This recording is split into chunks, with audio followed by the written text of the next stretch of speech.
Assalamualaikum warahmatullahi wabarakatuh. Perkenalkan, nama saya Riki Bagus Prasetyo, mahasiswa 7B2 Fisioterapi Universitas Aisyah Yogyakarta. Di sini saya akan menjelaskan standar pelayanan fisioterapi. Dan yang pertama saya akan menjelaskan tentang pelayanan fisioterapi di rumah sakit, dan yang kedua nanti saya akan menjelaskan tentang apa itu STR dan SIP, dan yang ketiga nanti saya akan menjelaskan bagaimana penanganan fisioterapi di rumah sakit untuk pasien COVID. Jadi yang pertama ini, standar pelayanan fisioterapi itu sudah diatur dalam Permenkes tahun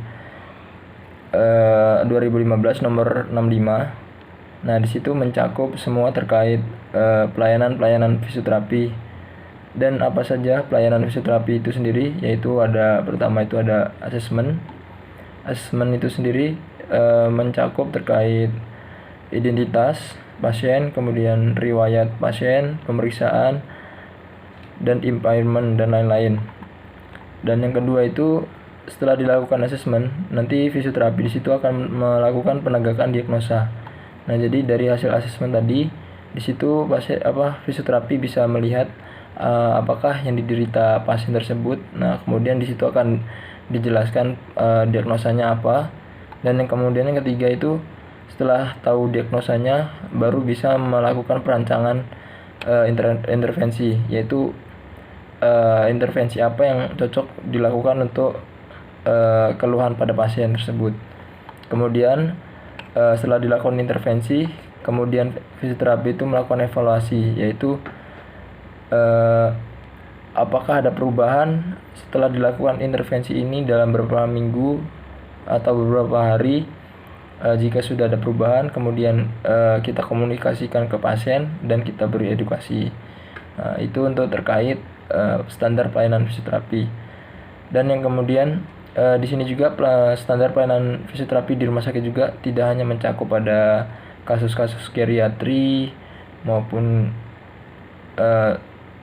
pediatri, dan di sini juga fisioterapi itu sangat luas, bisa menangani segala kasus seperti pediatri, geriatri, sport, dan lain-lain. Jadi pelayanan fisioterapi itu sangat luas sekali. Dan kemudian yang kedua di sini saya akan menjelaskan apa itu STR dan apa itu SIP.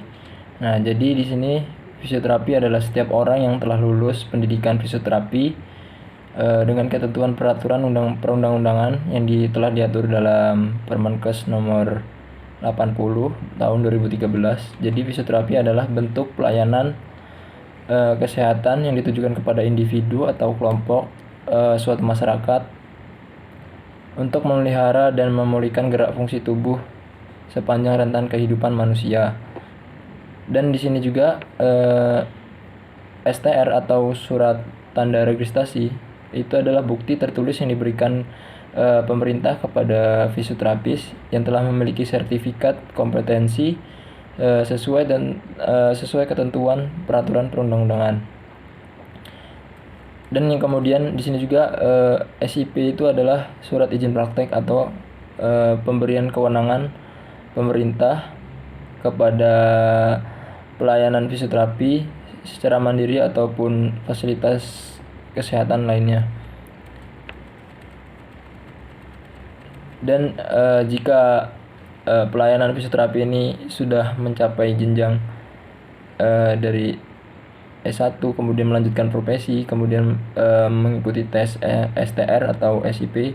Nah, di situ nanti fisioterapi akan mendapatkan surat izin praktek tersebut. Kemudian fisioterapi diberikan kewenangan untuk membuka praktek atau klinik secara mandiri.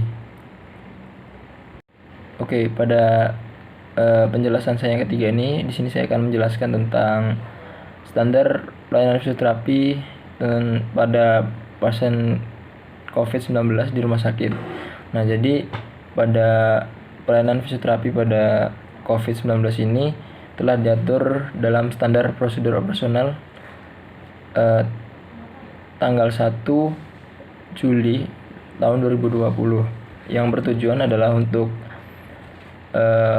melayani pasien COVID-19 dan membantu dalam mencapai level kemandirian fungsional yang maksimal.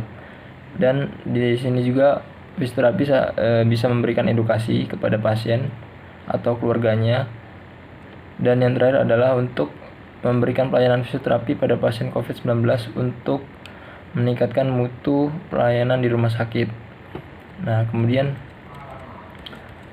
di sini apa aja sih prosedurnya atau standar pelayanan fisioterapi yang harus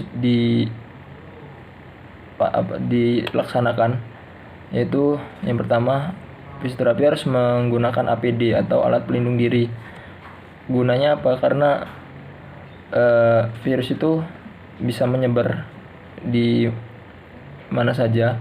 Jadi kita sebagai staf pelayanan tenaga kesehatan itu sangat rentan sekali terkena virus. Jadi oleh karena itu kita sebagai fisioterapis harus menggunakan APD, dan yang pertama itu adalah harus menggunakan hazmat, kemudian penutup kepala, bisa juga menggunakan masker N95 dan masker bedah, dan friend sleep atau kacamata goggles.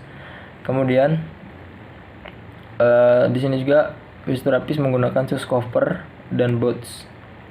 Kemudian yang terakhir adalah menggunakan handscoon dan sarung tangan luar. Gunanya apa? Yaitu untuk menjaga diri dari fisioterapi sendiri, untuk pencegahan tertularnya COVID-19 itu sendiri. Apalagi pelayanan di rumah sakit sendiri itu sangat rentan sekali terkena, karena banyaknya pasien yang berada di rumah sakit. Oleh karena itu APD ini sangat penting sekali untuk digunakan fisioterapis ataupun tenaga kesehatan lainnya. Oke, mungkin cukup sekian penjelasan dari saya. Kurang lebihnya mohon maaf. Wassalamualaikum warahmatullahi wabarakatuh.